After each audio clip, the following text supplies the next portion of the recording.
Always heard that dolphins are our soulmates under the sea, and you may have read some of the studies of what they can do. They can listen to a human voice and mimic it with their own sounds.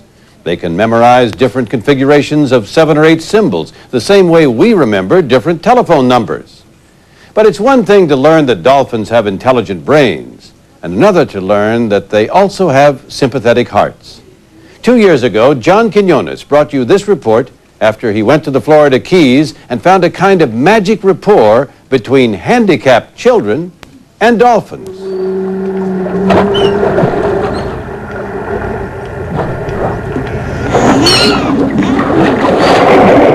For more than 50 million years, long before man ever walked the earth, they have graced this dark underworld with majestic beauty. For decades, we've known them as the most intelligent creatures of the sea, next on the intellect scale to humans and primates. It now turns out they may be smarter and perhaps more sensitive than we thought.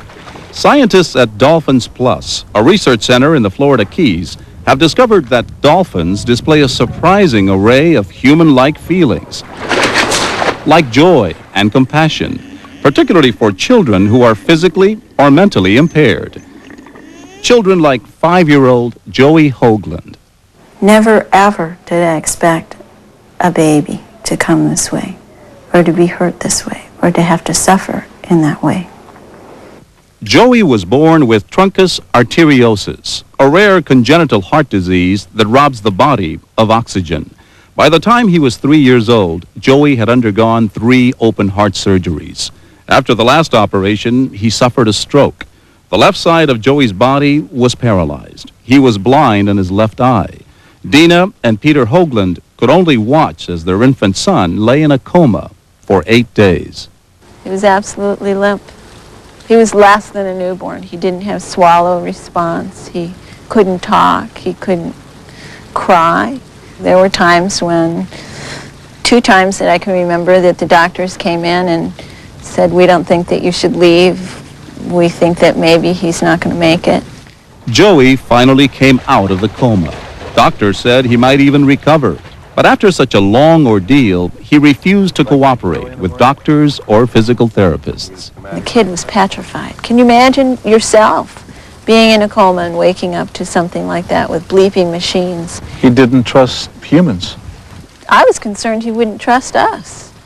The Hoaglands had just about given up hope for Joey's recovery, but then they heard about a natural dolphin habitat in Key Largo, Florida.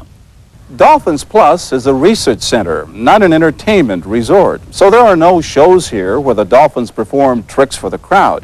In fact, here, the dolphins are free to swim out to sea if they choose. And while they're taught to respond to hand signals, they don't have to earn their food by performing. Whatever interaction there is with humans here is strictly at the dolphins' discretion. Although the emphasis is on research, the center does allow a select group of properly trained visitors to swim with the dolphins. It was at one of these sessions 13 years ago that Betsy Smith, a sociologist at Dolphins Plus, noticed that her mentally retarded brother showed improved mental agility after swimming with dolphins. After a bit more experimenting, she discovered the dolphins worked especially well with children. As soon as I put a handicapped child in the water, this dolphin relaxes, becomes very different, very, very quiet and calm, and will stay with and work with that child as long as it takes. By the time Joey arrived at the center last year, the 12 dolphins who live here had helped dozens of children. That's part of what we call their altruistic behavior. They care for their sick, and they care for their ailing and their elderly. And we think it's an extension of what's natural behavior for the dolphin.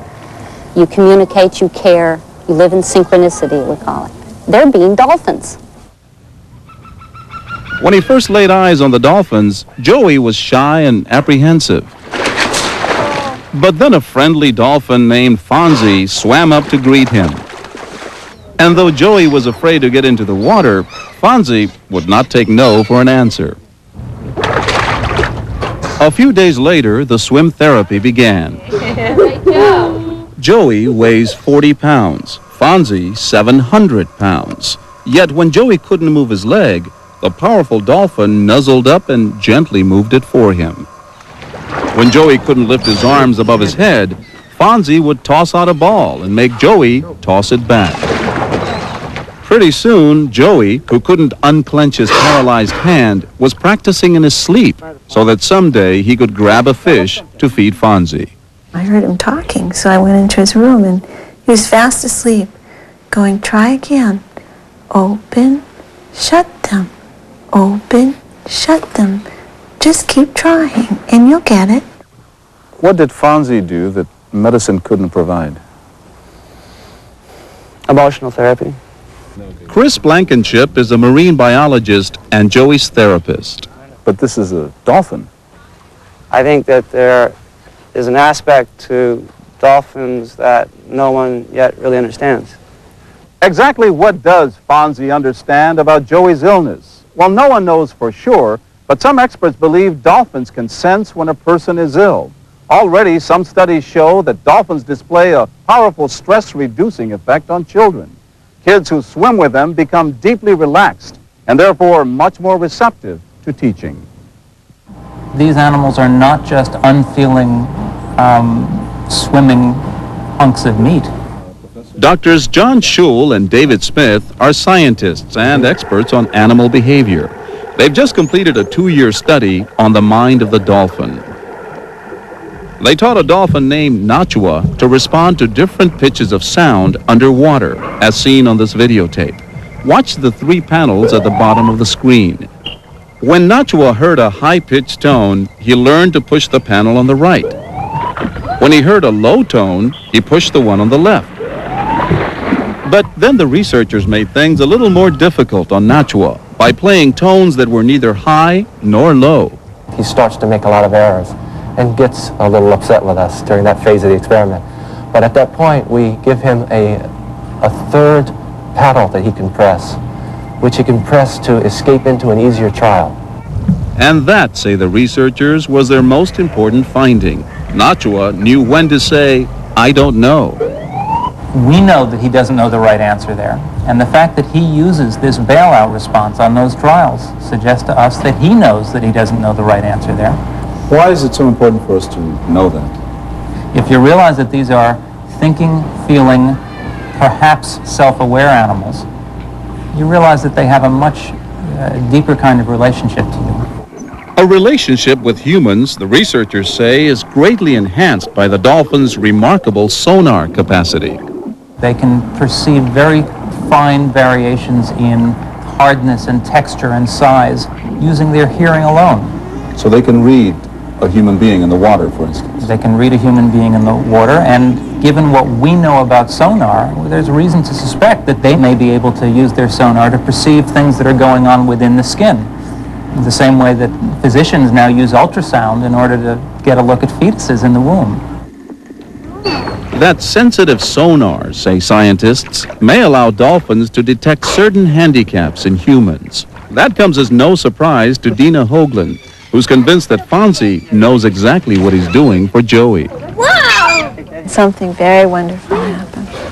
They developed a friendship, and Fonzie accepted Joe just the way he was and showed Joe what he could do. Fonzie never concentrated on what Joe couldn't do. After just 8 months of therapy, Joey now lugs a heavy pail of fish to feed his buddy. Took it right out of my hand. Once he couldn't move a finger on his left hand. Now he wiggles it away, for that's the signal that makes Fonzie talk, dolphin style.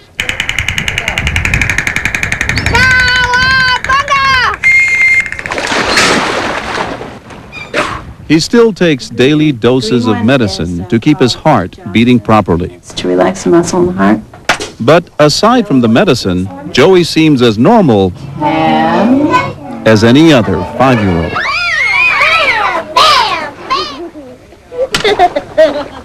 I'm always in awe that this is my little boy with a 700-pound dolphin. Their relationship is kind of like 2 best friends that are secret pals that share something so very special that they'll both know about for the rest of their lives and will never, ever forget. Since that story first aired, Joey has undergone another open-heart surgery. His mother says playing videotape of Fonzie helped him recover. Today, Joey's doing very well. He goes to a special school for children with learning disabilities where he's learning how to read. Joey now swims by himself and dives into the pool with the dolphins, and of course his best buddy is Fonzie.